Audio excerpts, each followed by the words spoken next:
Nalazimo se u streljačkom klubu Niš 1881 i razgovaramo sa Zoranom Stojiljkovićem, saveznim trenerom za žene za Srbiju i Crnu Goru, juniorke i seniorke Puška.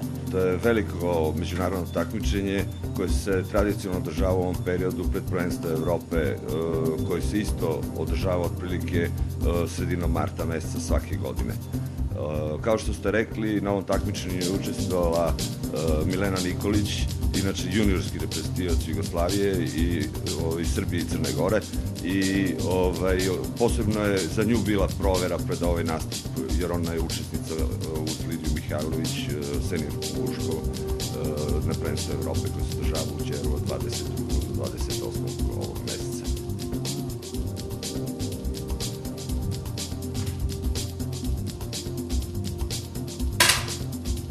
U streljačkom klubu Nišu je Jaranka Binder iz Novog Sada. Ona je tu na pripremama za predstojeće prvenstvo Evrope i pitaćemo Aranku, pošto je prvi put u Nišu, kako je se sviđa Niš?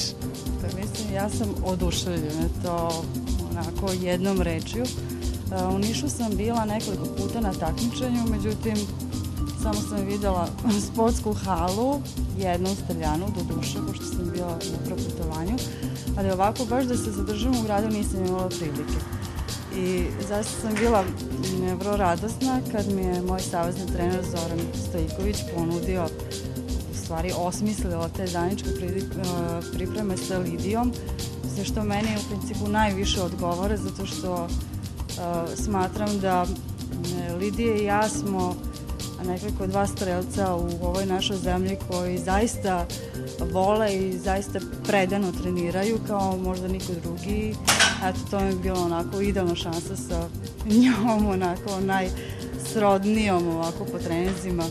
Eto, da se lepo pripremim za ovo prvenstvo Evrope koje će biti za 2 nedelje. A pitaćemo i Lidiju Mihajlović, našu Nišliku, našu najbolju takmičarku, pa kako je njoj sa društvom? Odlično, možda nemamo tako idealne uslove kako zaslužuje Aranka ovako za jedne ozbiljne pripreme pred prvenstvo Evrope.